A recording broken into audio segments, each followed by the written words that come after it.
Okay, today we're basically investigating a prehistoric crime scene, a cold case that's about 100 million years old, where the real mystery isn't who the killers were, but why there were just so many of them and seemingly so few victims.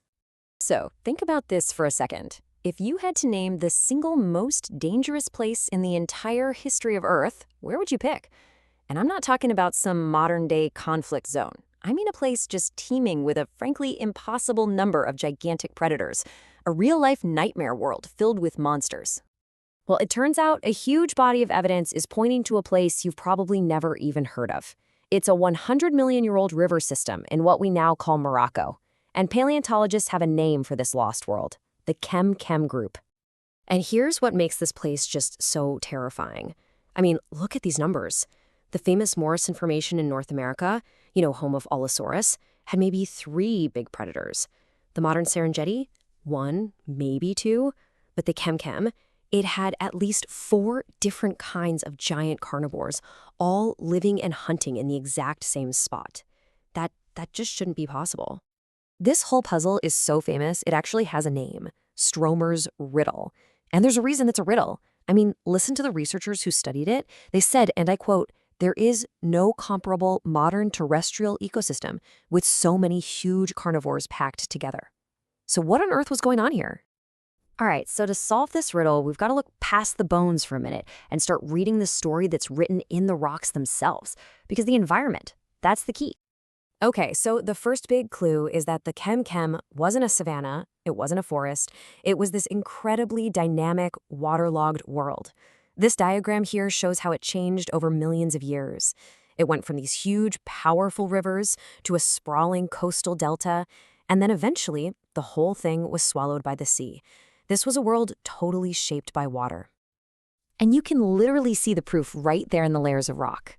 See, the lower levels are packed with sandstone, the kind that gets laid down by really powerful, fast-moving rivers. But then you go higher up, and the rock gets finer, telling a totally different story of coastal mudflats and tides. The takeaway here is simple. This wasn't a place that just had a river. It was a world that was made of rivers. So, in this watery world, who exactly were the killers making this whole situation such a puzzle? Let's meet the main suspects. So here they are, our 4 main suspects.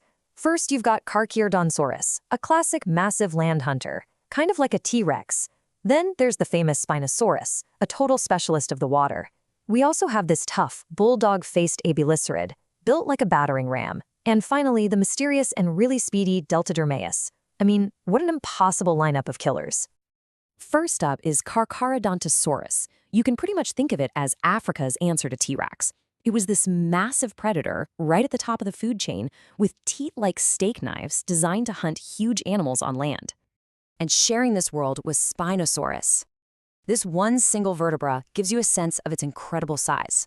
But its body tells a completely different story.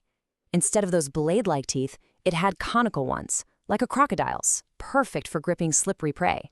This giant was built for the water. So right there, you have 2 apex predators living in 2 totally different worlds, in the same place. So here's the real head-scratcher.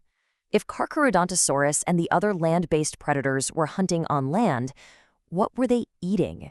Because when you look at the fossil record, giant herbivores, the usual food for huge meat eaters, are incredibly rare here. There just wasn't enough food on the riverbanks to go around. And that brings us right back to the heart of Stromer's riddle. How could this one place possibly feed 4 different families of enormous predators when there were hardly any large herbivores in sight? Well, the solution, it turns out, was hiding in plain sight the whole time. You just had to know where to look. You see, the answer wasn't on the land at all. It was in the water. The entire food web, this entire ecosystem, it wasn't fueled by plant eaters. It was fueled by a just staggering abundance of fish and other aquatic creatures. And I mean, what a buffet it was. The single most common fossil found in this entire area belongs to Onchopristis, a giant sawfish that grew longer than a great white shark. You had coelacanths the size of cars, giant predatory fish, and just dozens and dozens of other huge sharks. This river system wasn't just alive, it was absolutely packed with protein on a scale we can barely even imagine today.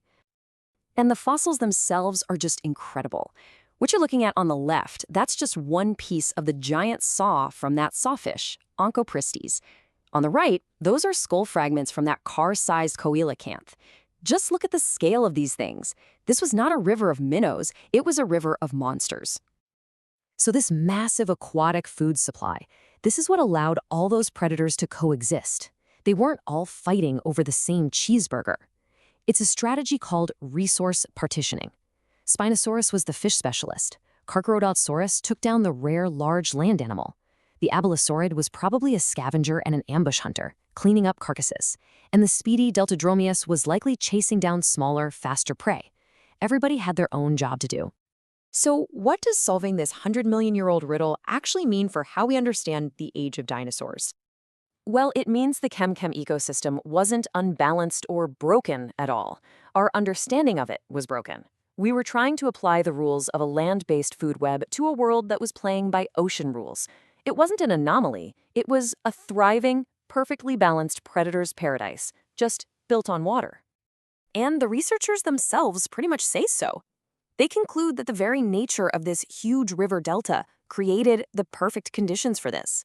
It gave aquatic life endless places to thrive, while limiting the open spaces needed for big herds of plant eaters. So, what are the big takeaways here? First, that dinosaur worlds were way weirder and more diverse than we usually imagine. Second, not all of these ancient ecosystems were built on a foundation of plants. Some were powered entirely by what was living in the water. And finally, nature's solution for packing a place full of killers is specialization. Stromer's riddle is solved the second you decide to look beneath the water. The Kem Kem is just this incredible reminder that the past is a truly alien planet. There are entire ecosystems out there that we're only just beginning to imagine.